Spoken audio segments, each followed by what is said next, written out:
Alrighty, now that I've done the base of all the base color on the whole piece, I'm ready to start filling in my pond and my lake. After this is completely dry, I'll be able to pour my water effects and then make my waterfall on a separate plate. But all this has to be completely dry before you pour that. So I've got neon green here for a base and then neon green glow. This is quite transparent. I had a hard time last year. I used probably about 2/3 of the bottle last year doing coat after coat after coat. So this year I was hoping that this might help me with that a bit better. If I do a base coat of this, it should hopefully be easier to then do the glow on top of it. Oh yeah, that covers a lot better than last year. So I'm just gonna fill this pond with green. Sludge, toxic, beautifully glowing green.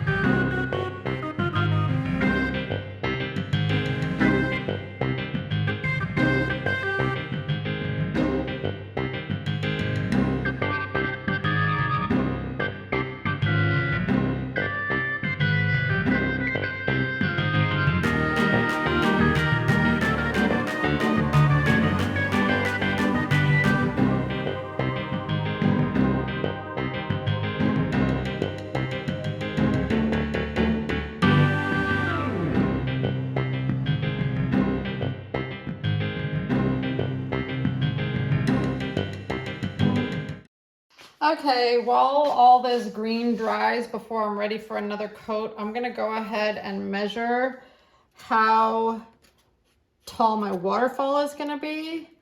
So it's gonna hit the top of this, so not all the way down in the hole. So I'm gonna go with 3 and almost 3/4. Okay, so that's how long my waterfall is gonna be.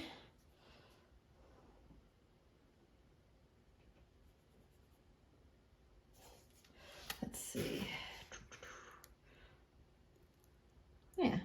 And then how wide do I want it to be? I'm thinking I'll do it off this side, facing this way. So I want, do I want 1.5? I think that might be a little narrow. I'm gonna do a kind of wide one. 1.5 would be here. I'm gonna do to there. And I will take my waterfall effects and, where did I put it? Oh, here it is. All right, so, uh-oh, it's stuck. That's not good. We've had a leak apparently. Whoop. All right, there we go. So I've got my realistic water. That's gonna be what fills up my pond and my lake. And then water effects is what I'm gonna actually use. It kind of dries like,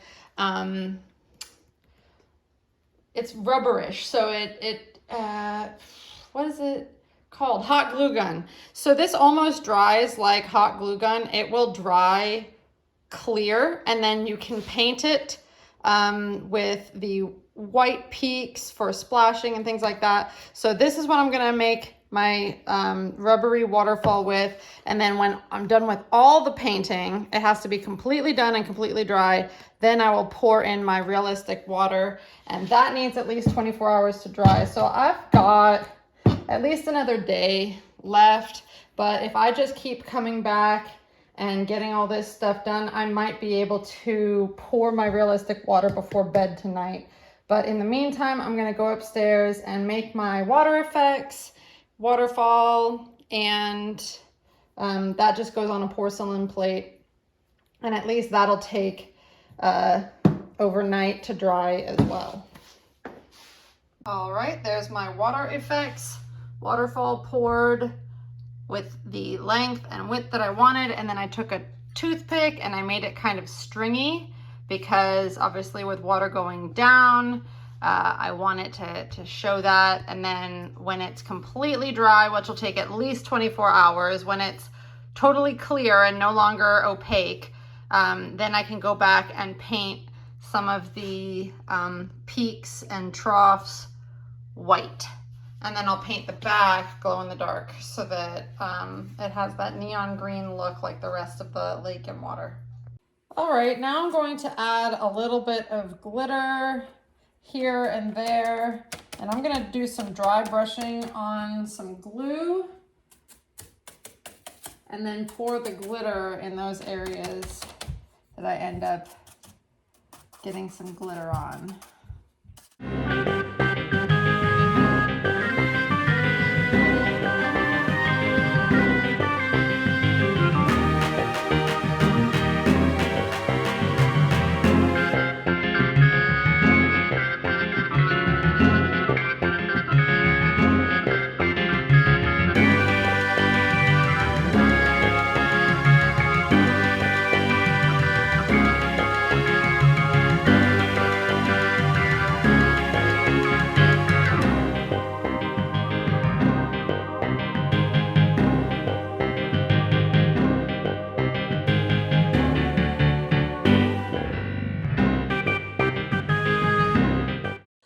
Okay, my probably third coat of green is drying.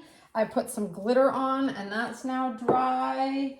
The next thing I want to do is I want to take some of my moss sheets and stick it here and there along the stairs and just in a couple of little places. And then after that's dry, I'm going to do a couple cattails. These are some of my favorite things to do. I really think that they add great definition to my ponds. But this stuff is a messy, so just be warned about that. But these are pre-sticky sheets, so I'm just going to cut off kind of a chunk of it here and then work from that so that I'm not having to use the big sheet too much.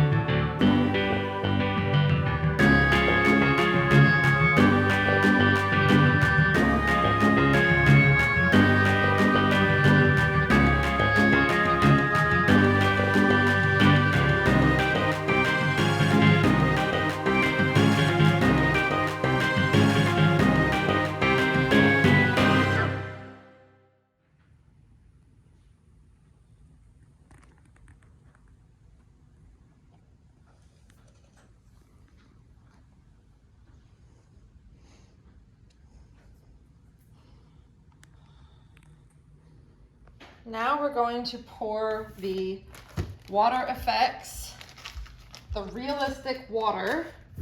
This is Woodland Scenics Realistic Water, and this is what's gonna make our lake and our pond up here.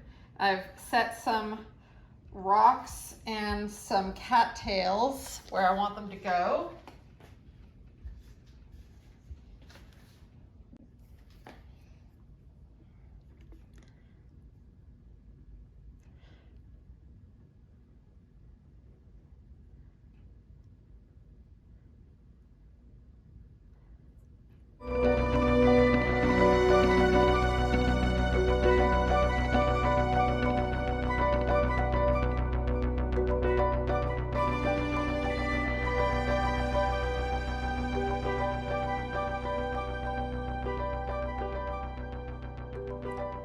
And it's also important, if you see any little air bubbles, to go ahead and carefully use a lighter and pop those if you want to have a nice, clean, glassy surface. But make sure not to, oh great, a bug literally just flew right in there. All right.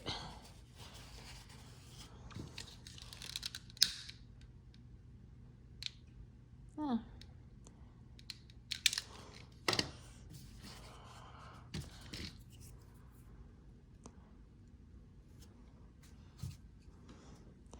All right, I think that will do for tonight. Nice glassy surface.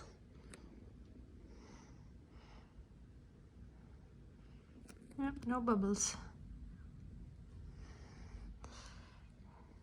All right, here is what the waterfall looks like.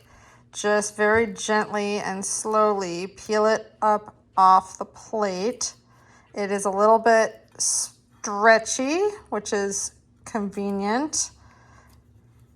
And it's kind of rubbery, plasticky feeling, but you can kind of see it's quite see-through. So what we're gonna do is attach this to our waterfall now.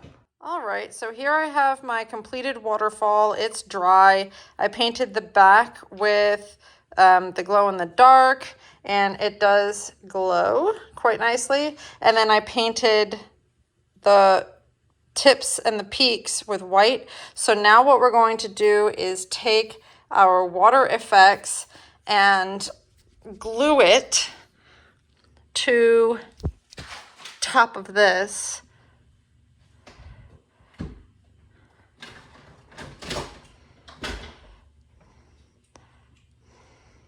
And to the bottom there.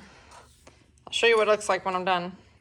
Okay, I have attached this on the top and the bottom, and I have made sure to make some peaks around all of it. And when that dries, it'll dry clear, and then I will go back and take white and put a little bit of the white paint on the peaks, and that'll make it look like waterfall splash. Okay, so here's the next day. This part's still a little bit wet underneath, but the top is dry. And this is what, I'm trying to get a good angle for you, but that's what all of the sort of water peaks look like, rippling out. So the next thing we're gonna do is we're gonna take just a little bit of white and dab it on the tips so that it looks like splash. Try to get all these little guys too.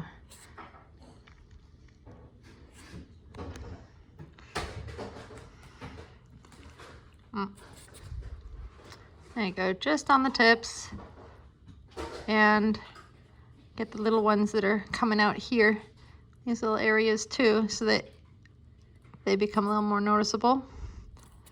That's a little too much.